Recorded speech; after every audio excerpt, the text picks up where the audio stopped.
Hey everyone, Ekman here with another video, and today we've got week 2 of the TCG Matchmaking Power Rankings for the OP11 meta of the English version of the One Piece card game, and we've been kind of getting closer and closer to kind of the solidification of what this meta looks like. We've had a couple of events as well, and as this format kind of goes on, obviously we're going to be a little bit known on what decks are good and kind of have a placement for us here too. So if you guys are new to the channel, please make sure to hit that like and subscribe if you haven't already. We make a lot of One Piece content, and I don't want you guys to miss it. Also, if you guys haven't checked it out, make sure to check out the OP11 section of the Eggman events webpage as well. We have all of the events that have happened, at least large events that have happened for this format around the world for the English version, and it's where the deck list that we're going over today and all the other information too. So going through it real quick, we are going to go over the power rankings. We're going to look at the matchup chart that has been provided by TCG Matchmaking, and then the top placing list for each leader on the power rankings as well. So starting off for this week, we do have this top 10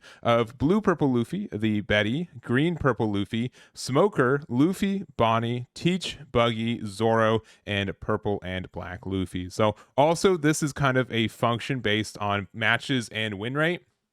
Just because something has a high win rate doesn't mean it's going to be, at the top spot, just because there's less people who are on it. So the data for that is a little bit more, not as normalized. And then something that has a lot of matches, such as the Blue Purple Luffy, the most popular leader in this format, at least on the ranked ladder by number. So you can see that, has a smaller win rate, but since so many people are on it, it does kind of differ for what it looks like from there. So additionally, again, you can check out that we've been swapping through a couple leaders. I think like the bottom 5 of the top 10 has been rotating quite a bit for what this format looks like. I think that like the Purple and Black Luffy started off very strong and is a deck that I really believed in. I do think it has gone a little bit less strong as the weeks have gone on, and I do think that I probably overestimated it. Same kind of thing with Buggy. I think Buggy is still a really strong deck, and I do think it will continue to top like it has the last couple of weeks of this format too, but it's not as strong as it was. And then we also have just a couple leaders that really haven't, or mostly just Zoro. Zoro hasn't really seen any success in any of the regionals that we've had, but it is a very strong deck still. It's a small amount of people who are on it, but the people who are on it are still strong with it, with a 53% win rate.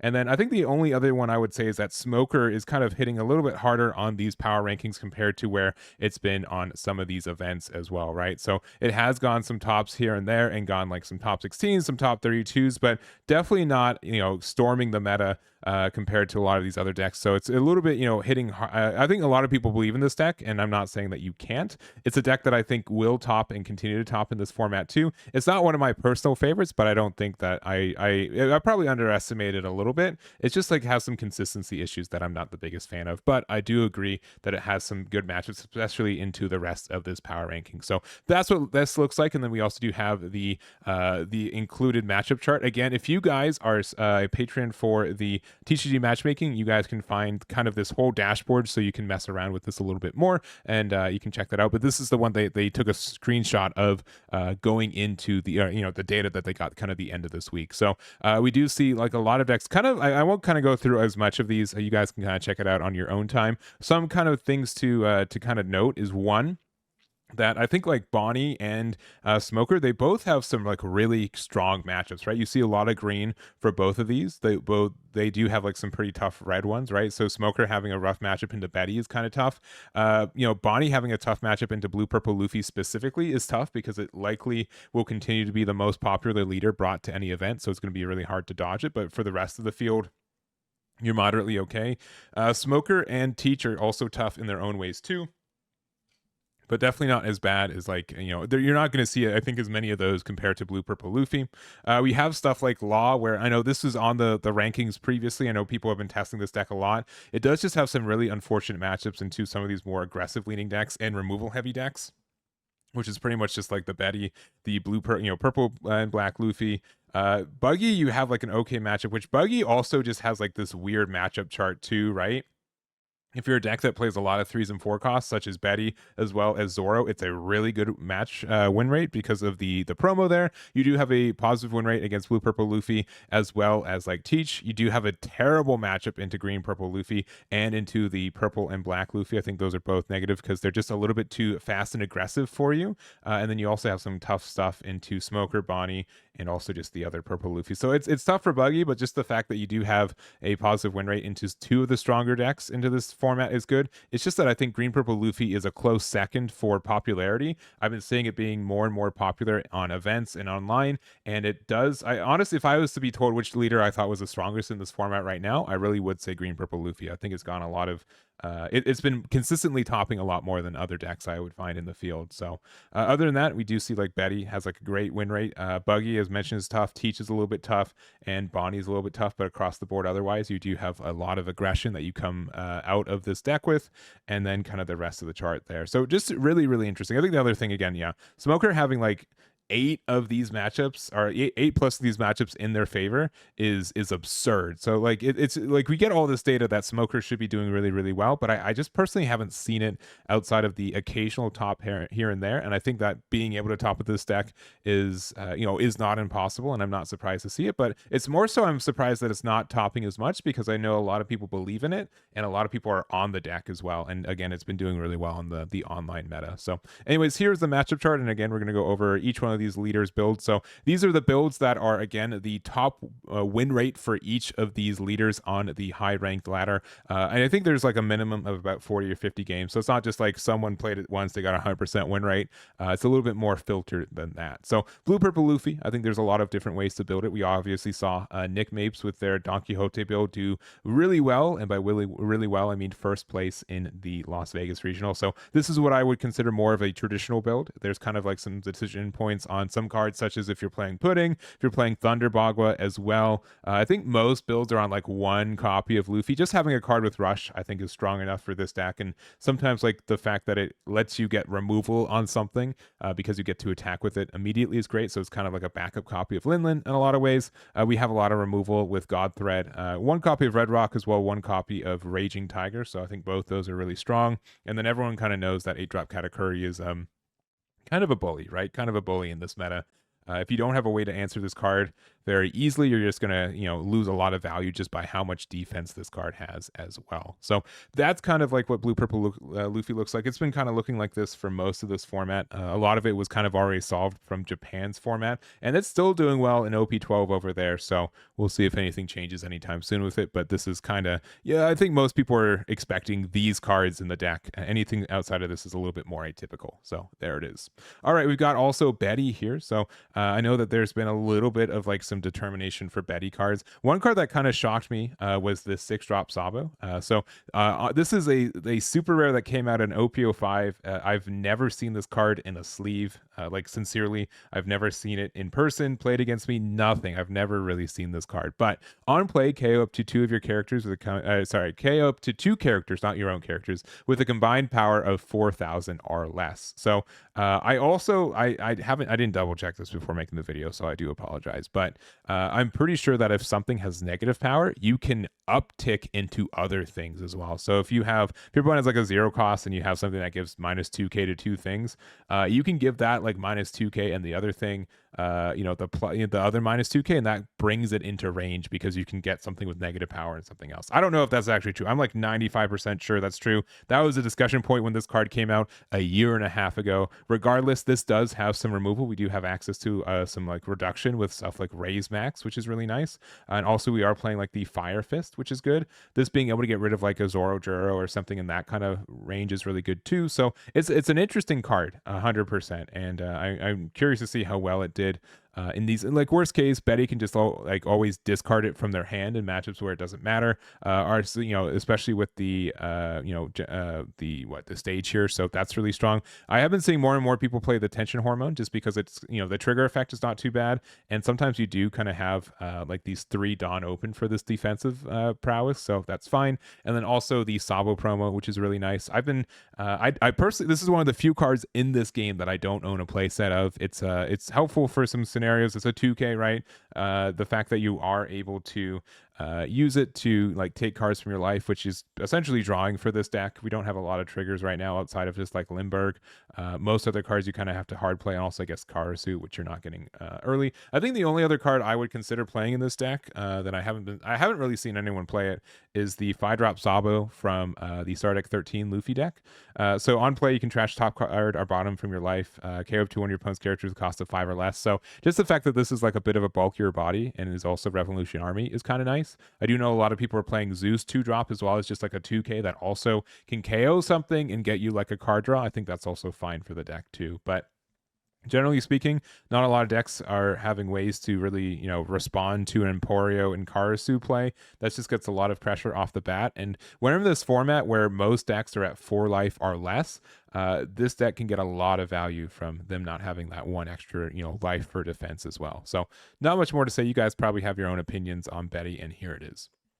Next up, we've got the green and purple Luffy, and this deck also has not really changed much from EBO2. I think some of the other, like obviously OP11 Luffy was a new deck. Betty's gotten like a little bit of change, especially since we got that promo. But this deck is like by and large still the same that we've seen from the end of the EBO2 format. So there has been a little bit of discussion what kind of tech cards you want to run. There's like kind of room for like 4. And for this build specifically, we've got like Gamma Knife at 2 copies as well as Electrical Luna at 2 copies. I've also seen like Radio Knife. I've seen a couple other like tech cards there too. I also think that Frankie's a little bit more important in this format where there's a lot of additional purple decks that are around. That means that they get to ramp, so Frankie ramps for free, which is really, really nice. This also means that generally, like sometimes your first Sanji inputting before you even use your leader effect, you get the draw anyways because your opponent has ramped too much. That is kind of crazy. And then I've seen a lot of people on Tony Chopper. I don't really know how I feel about this. Yes, you get the ramp, but I think most people are equipped and knowledgeable enough to play around this card in the way that if you do not KO it, your opponent doesn't get to use their leader effect unless they get rid of this thing, which the only real way that green and purple Luffy can do that is if they have 5 characters on their board and they replace the chopper kind of thing. But I think this deck is still strong. I would say it's the safe deck right now. I do know that it's a little bit specific and a little bit expensive with, the Monkey D. Luffy Secret Rare is still a little bit expensive right now. But, if it's a kind of a good investment in the point where this deck has just been really solid. And I don't think there's a lot of decks that like do super duper well against it in the meta. So it's been, again, super consistent from, EBO2 to here. So there it is. Next up, we got Smoker. And again, Smoker, I would likely say, I would say that I probably underrated this deck going into this format. I didn't see it like do a lot of good things in Japan and their meta, and I know that this meta is a little bit different for us specifically with some of the new cards that we got as well. But specifically speaking, the fact that we do have like another searcher in a deck that is kind of like ruining just doesn't have a lot of consistency is really, really nice with the Kujaku here as well, and also like the effect like. This is obviously supposed to be for Kobe, but this works so well with Smoker that it's been really strong. Having more ways to find your 5-drop Smoker on curve is really helpful. X-Drake is just another 2K that sometimes you want to play this out because you can play it for 6 and then you actually get your 2 Dom back if your board's empty with your Smoker effect.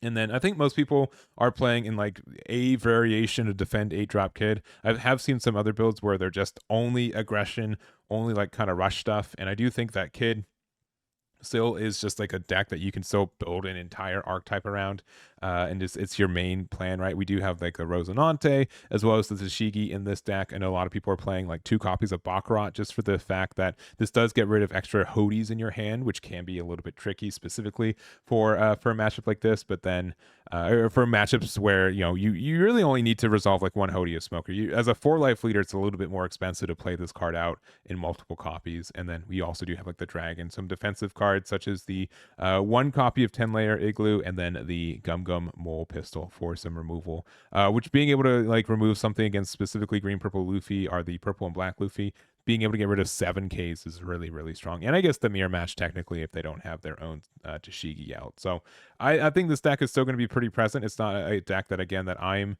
personally like having a lot of fun playing, but maybe I'll play it at like a Wednesday night One Piece next week and see if I can kind of change my mind. But here's the build here for Smoker.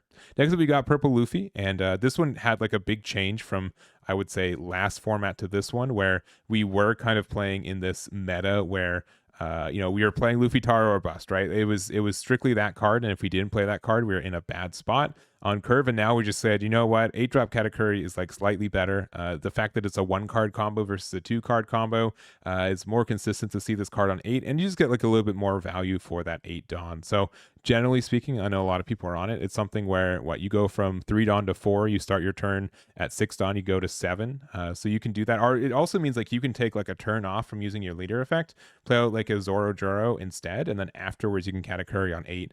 And you get to keep it around. Or you can even like, play Miss Doublefinger or Bond Clay, and then from there you get to go to 9 Dawn and you can play your first copy of the 9-cost Luffy. So just the fact that you're not forced to like take 2 cards from your life to get to your right Dawn amount means that I think that this deck can be way more defensive and way more cognizant of how many cards you take from your life, which also means we're not using Lin at all. And I think all of that is just really, really strong. So here's a build here from Purple Luffy. And yeah, I do expect it to do well. So it's been kind of like waning a little bit. It's been here and there in some of these events too, right, in topping. But I would say like of the Purple Luffys, it's on the bottom too. I think it and Purple and Black Luffy are around the same thing. So there it is.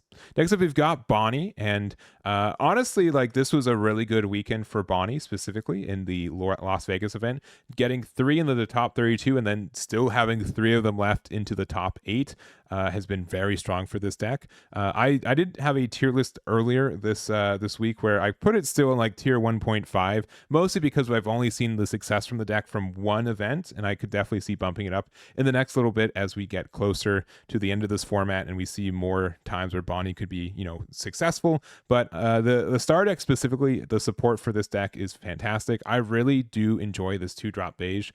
Just the fact that it's a blocker and lets you get rid of extra cards from your hand, even though it's just a cycle, draw 1, trash 1, that's like the minimum of what this deck really needed, right? We didn't really have any ways to get rid of like extra Hodies or extra non-counters in our hand, except for the 0-cost event here, so that's really strong. I think Carrot hits a lot of things right now too.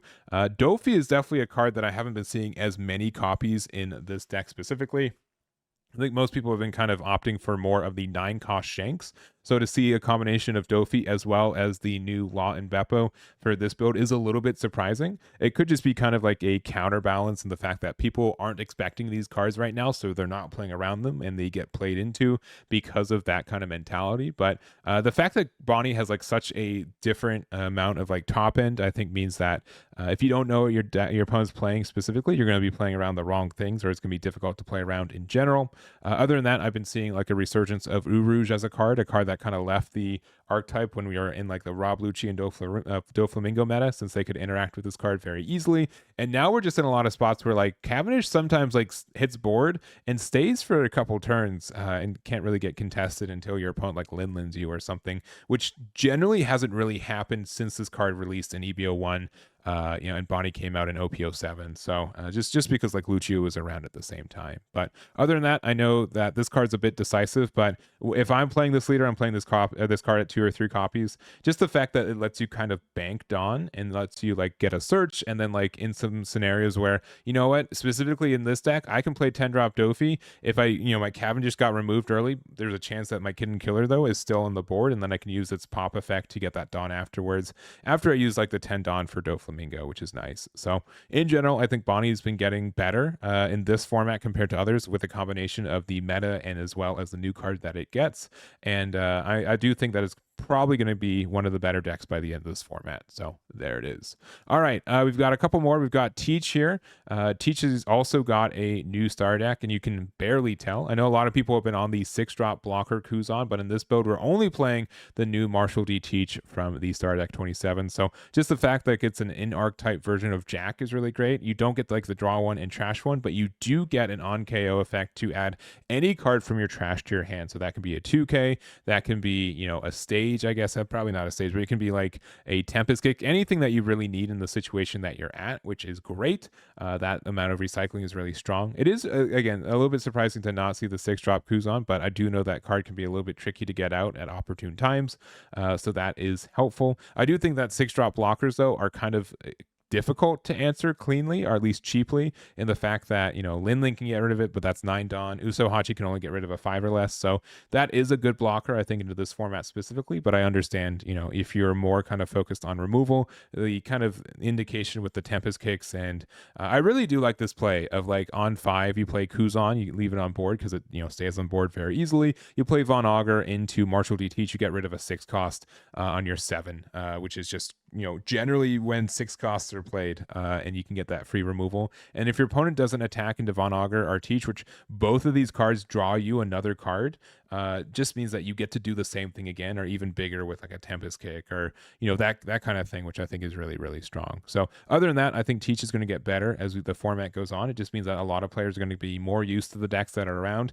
This is definitely a leader that gets better when you know exactly what like most cards are in your opponent's decks, if not the entirety of it. And again, I do think Teach is probably going to be on the rise for the next couple weeks. So there is the build there. Next up, we've got Buggy, and I think this was a leader that was overestimated by a lot of the community, including myself. The fact that like the support that it got was really strong, and I do think the deck is still strong in this meta. Specifically, the fact that it is something that is able to make some really wide boards. The fact that if your kind of identity for your deck is removal, which there are decks that are like that, 8-drop Croc and Mihawk has a really good time into that. So stuff like Lucci and Teach is great. This card kind of answers those decks because the main focus of those decks are kind of invalidated. And then also, if you're kind of an aggressive deck such as Zoro or Betty, Buggy's just going to have a bit of a tough time. You're going to have a tough time with Buggy, especially since it's an 8K body. It just means that like they have to use like Honesty Impact, right? The fact that you get out a Bull Gun by itself is pretty tough in my opinion. So that is something that is impactful for it. The rest of it, it's just kind of the general cross guild stuff. There is a bit of a discussion on like what extra cards you use. For this one, we've got cross guild and Sanji's Pilaf. I've been pretty partial to running a couple copies of Sables just because that card is really great at getting rid of 7Ks, so that's really strong. We also do have the Don Quixote do Flamingo. This card also being really good at getting rid of 7 costs as well is just helpful for establishing a body on curve and removing something. And the fact that you can just play this for 7 and you don't have to play it with your leader effect, like there are times where like your hand size becomes quite the issue. So I think this deck gets to get some pretty crazy ratios with some of their things because we are so easy, we're really easy at like discarding cards from our hand. So there is like a chance where, if there just happens to be like generic blue support that this deck gets to take advantage of, you can run those cards and not feel like you're too left behind because of, on 5 down, you're usually playing Croc, Mihawk, and something else, and you get protection for that new thing. And then you can kind of just slowly play the rest of the cards until you can get enough cards on board to be able to play your 10 cost Buggy as well. So otherwise, I do think this deck is still strong. I think, again, it was overestimated for how strong it was going to be in this format in general, but it is still present. It's topped every event that we've had on a large scale for this format. That might be a little bit for more people than average on this deck compared to others, but I do think that it's so scary and it does have some really good matchups into this format as well. So there is the Buggy. Next up, we've got Zoro, and Zoro is definitely one of the longest running decks, if not the longest running deck in this game, right? OP1101 just been around forever. It's gonna be a little bit sad to see this card rotate out sometime next year just because it's always been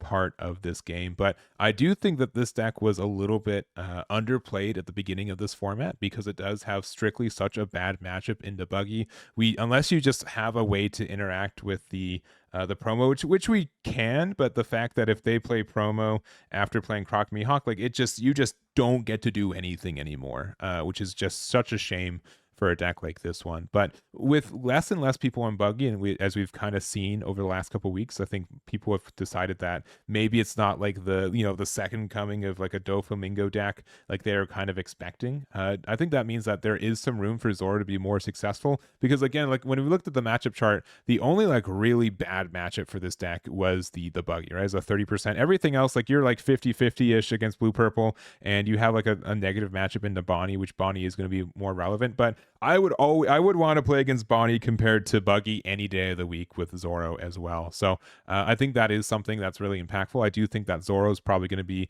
a little bit more viable as we get later in this format, which is kind of the opposite of what I normally think. I think Zoro is like a really good day one deck because a lot of people are playing like unoptimized decks. They're still figuring out the best way to play their decks, and then once they do, they can kind of handle Zoro a little bit easier. But I think with less people on Buggy, as my prediction is less people on Buggy, I think that means that there is some room for Zoro to be doing better than what it is right now, and it might get a couple top 16s here and there. So here's Zoro. I think Animal Package is still the way to go, and there it is. And then lastly, we've got Purple and Black Luffy, and sincerely, this is one of my favorite decks to play in this format. I really think that the Star deck added a lot of new life for it, and I think that it is very viable in its own way. I do think that it's a bit tricky, and I also think that maybe the ways that we are building it or playing it aren't 100% correct, but it's difficult to say that this deck is tough when, again, having a 7k leader with this Luffy is really, really good in my mind. It can win you a lot of matchups. I think people are kind of recognizing that, and they're finding ways to interact with 6-7 Luffy as well, but there are just some games where this card can just carry you throughout the entirety of it. So I do think that like there is like some discussion of like what kind of like top end we play, right? Do we play the 5-drop Sanji that's able to KO something, since we do have like the cost +1 effect with this one? I think it's pretty clear that we do play the Secret Luffy here. Probably, you know, some people don't play this. I know a lot of people are on like the 10-drop Luffy at the beginning weeks of this, and I felt like that card was like a little bit too expensive to take full value, and I think most people have walked away from it, but it might be getting good if people aren't like expecting to play against it once again. We do have like some tack with like Gamma Knife. We do have Gum Gum Giant, so we're not the worst deck in the format, but I do think that this was a deck that I was probably a little bit too overhyped for. I think it is still really strong, but it's a little bit more particular and a little bit more like the line that you walk with is a little bit shorter than I was kind of expecting. So I do think that Purple and Black Luffy is still going to do well. Again, it did get a good amount of tops in this format already, and it's pretty much topped most events for this one. The only one it didn't top was the Dublin Regional, right? It did get like, it was the second most popular leader in Florida. It's been kind of waning a little bit since, but it does have like this constant appearance as we've been seeing these events too. So I do think that it's still a really strong deck, but maybe there has to be like a little bit more innovation for what it wants to do to be able to get kind of to that next level. Or even without it, I still think it's strong. It's a newer deck that really didn't exist in this format in Japan. So I do think there is some, again, room for innovation there. But that's going to be it for this one. Again, if you guys want any of these deck lists or many more, you can find them on my website, Eggman Events. I'm looking forward to the next week already as we get to the kind of middle spot of this format. That's usually kind of when things kind of wind down. But there are just so many leaders that are viable right now. You guys can check out as many as you want on the website too. But I think that it's pretty common that even though this is the power rankings for the top 10 for this week, they're not the only 10 leaders that you can be playing. I think there's other leaders that are going to be able to sneak into the top 10 over the next couple weeks too, and so don't count your favorite leader out just yet. So that's going to be it for me. Thank you guys so much for watching. I really do appreciate it, and we'll catch you all next time.